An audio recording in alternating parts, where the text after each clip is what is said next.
तो शुएब शाहीन साहब, गुफ्तगू का आगाज़ मैं आपसे करता हूँ ज़रा। आज ये ज़मानत हो गई जो कि होनी थी, लेकिन ये जो पिछले 5 दिन का जिस्मानी रिमांड था शुएब शेख साहब का, उसमें जब कुछ FIA बरामद नहीं कर सका, कोई इल्ज़ाम साबित नहीं हो सका, तो अब क्या समझते हैं आपको कुछ सरजनिश होनी चाहिए, FIA को कोई हिदायत करनी चाहिए अदालत की जानिब से कि जी आप ज़रा मोहतात रहें और इस तरह की कार्रवाइयों से गुरेज करें?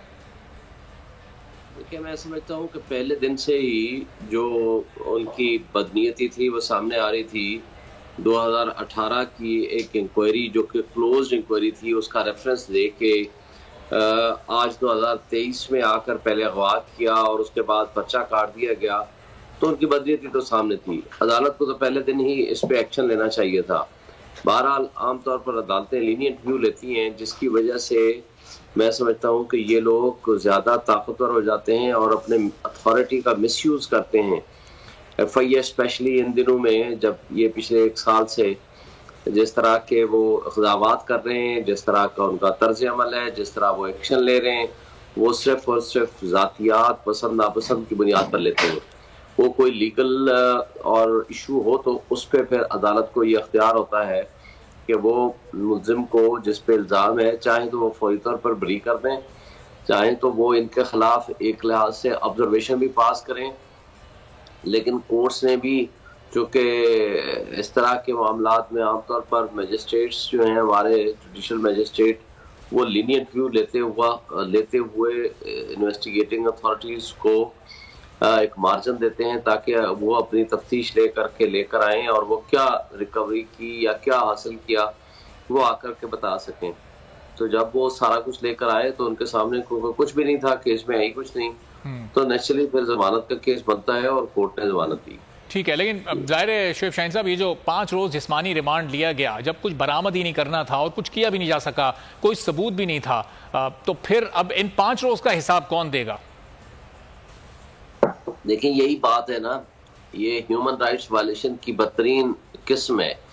अब अगर एक शख्स के साथ जाती हुई है और उसको आपने 5 दिन 6 दिन आपने उसकी लाइफ एंड लिबर्टी को डिप्राइव किया है फ्रॉम हिज फंडामेंटल राइट, और आपने उस पर कदगन लगाई है, आपने उसको जहनी और जिस्मानी तौर पर तशद्दुद किया है, और वो नज़र आ रहा था कि इसमें है कुछ भी नहीं, मकासद कुछ और थे, लेकिन बेसिकली तो इनको यही ह्यूमिलिएट करना था, प्रेशराइज करना था, प्रेशराइजिंग टैक्टिक्स के तौर पर, क्योंकि ये हक सच का साथ दे रहे हैं।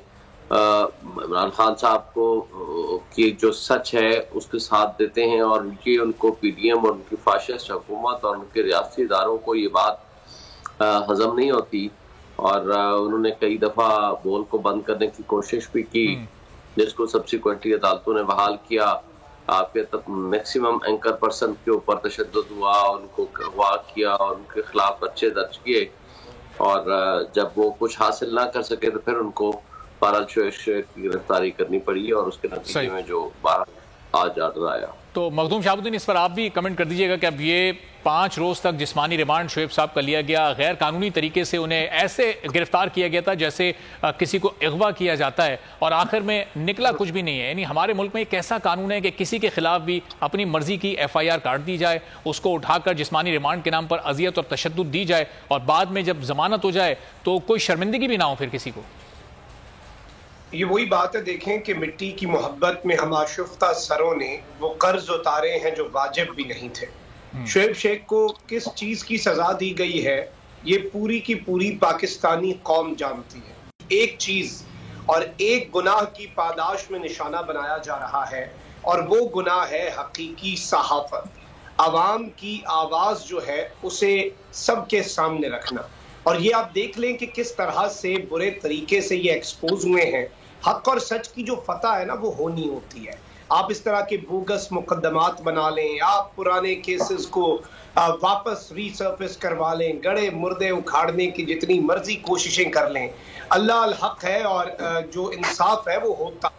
और लेकिन जाहिर बात है कि जिस तरह से बोल फैमिली को अजियत दी गई, शुएब शेख साहब को अजियत दी गई पिछले 5-6 दिन, जिस तरह के कर्ब में एक पाकिस्तान के सबसे बड़े मीडिया हाउस ने गुजारे, क्योंकि हम एक फैमिली की तरह भी हैं और जाहिर बात है हम एक मिशन पर है। मैं बोल फैमिली का हिस्सा हूं और मैं ये बात अभी इसलिए नहीं कहना चाह रहा कि सिर्फ I am a part of this family, लेकिन मैं ये बात पूरी कौम के सामने रखना चाह रहा हूँ, ऑन द रिकॉर्ड रखना चाह रहा हूँ कि ये वाहिद चैनल है जो आपको कंप्लीट लिबर्टी देता है हक और सच बात करने की। बस शर्त यह है कि हक और सच का सफर जो है वो ना रुके।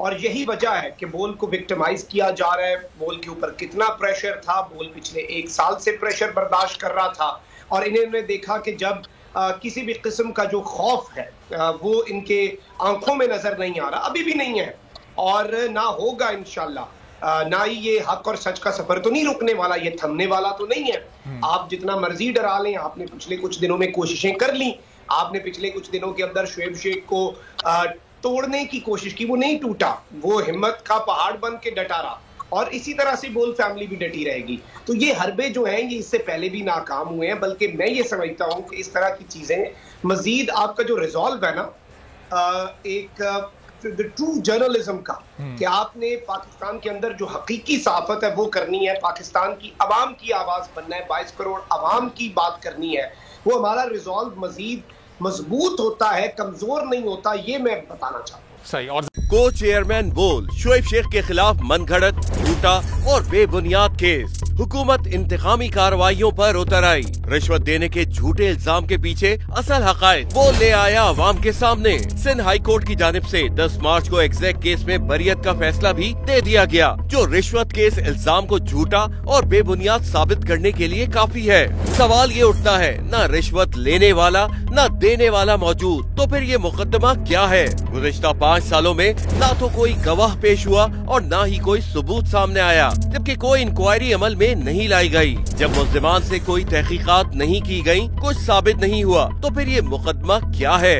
इससे कबल केस की इंक्वायरी कमेटी के सामने खुद जज कादिर मेमन ने रिश्वत के इल्जाम की तरदीद की थी और कमेटी को तहरीरी तौर पर आगाह भी किया था। इस झूठे और बेबुनियाद केस की कानूनन कोई हैसियत नहीं। सिंध हाई कोर्ट इस मुकदमे में शुएब शेख को बरी कर चुकी है, तो फिर इस नाम नेहाद इल्जाम की कानूनी हैसियत क्या है? बोल इंसाफ का मुंतजिर है।